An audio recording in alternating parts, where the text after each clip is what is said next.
Hello everyone, today they just posted the full patch notes of the Golden Harvest Festival, and there are a couple things that I want to point out because they didn't really talk about it at all until the final patch notes over here came out. So the first one is skill enhancement points. So there's a new achievement granting 1 skill enhancement point that has been added. So enhancement points are basically the points that you can put onto your skills, like if you can put it on your unload or bullet storm or whatever DPS skill that you have, and it enhances it and gives you a little bit more damage. And you can put points into it and it enhances the skill and gives you better multipliers, give you better percentages, and basically just increases your DPS overall.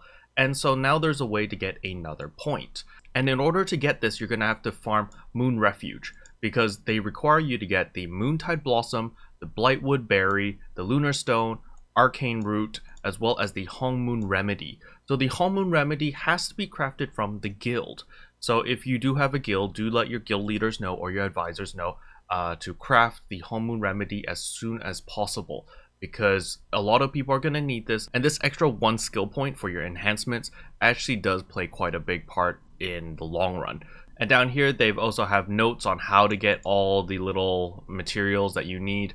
I have left the link in the description below in case you want to read it for yourself. Next one is crafting. Unfortunately for the transformation stones and Empyrean stones, they have reduced the prices a little bit, but I don't know why my image is cut off here, but either way, they did reduce it a little bit, but unfortunately they still require the tradable materials. So to craft transformation stones, you're still going to need moonstones, you're still going to need soul stones, you're still going to need all of the tradable materials, which are very difficult to get. So that's very unfortunate. I really do hope that they change this, mainly because they've added transformation stones into basically every recipe, every upgrade.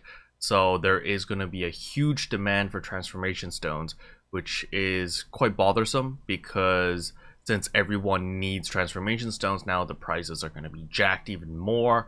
The prices were already 21 gold the last I saw, and I wouldn't be surprised if it goes up to 25 or even 30 gold because of the new surge of demand for transformation stones, especially with the talisman and the whole cost reduction with the talisman, or cost adjustments I suppose.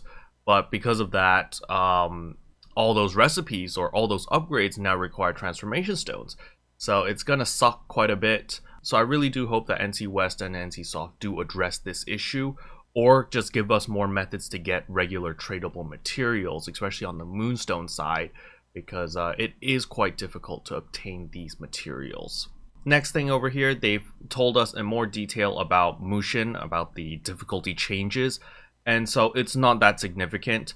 Mushin's recommended AP went from 260 to 1052, so basically once you finish the story, you're gonna be at the recommended AP, so you can probably just blast through it. Again, I'm not gonna be holding this accountable until I actually do it, because we've been debated so many times before by the actual patch notes.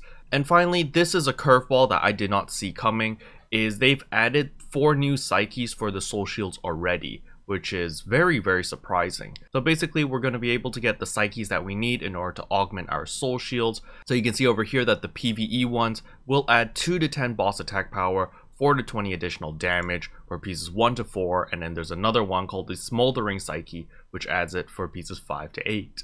And funnily enough, the augmentation cost is going to cost you 15 gold and 2 transformation stones.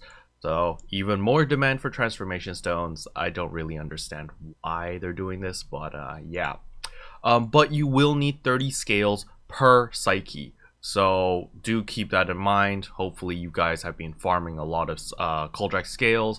There is the event that will be live when the servers go up, that will give you double the drop rate for Koldrax Lair. So just run Koldrax Lair whenever you can, just at least once a day, and then just start saving up those Koldrax scales so that you can buy these psyches. Again, 2 to 10 boss attack power and 4 to 20 additional damage isn't amazing, isn't game breaking, and should not really be a priority. But if you are at endgame or you don't really have much to upgrade, then doing this at the side is definitely useful. And also, since it only requires Koldrax scales, which can't be used for much anyway, it's nice to get these psyches. Just keep note that, you know, again, we need transformation stones, so that really does suck. And a little point down here is pretty important. Stats are maintained when fusing or upgrading an augmented soul shield. So even though you used a psyche on a soul shield, when you augment it or when you upgrade it, the stats will remain, so don't worry about it. However, if you switch a soul shield, you will lose the psyche augmentation, or you'll lose the psyche buffs. So make sure that you only use the psyche on the perfect soul shields that you will not be switching out in the long run. So basically, you're just going to be using psyches on those crit accuracy soul shields that you're pretty happy with and you're not going to be upgrading or not going to be replacing anytime soon. That's probably the only soul shield pieces that you will be using these psyches on. There are battleground psyches as well. So there's the Warlord Psyche and the Dueler Psyche, which adds 2 to 10 PvP attack power and 4 to 20 damage reduction instead of additional damage. So there's that. But yeah, that's basically everything new that they didn't tell us before, that we didn't know before, and that's being added in with the final patch notes.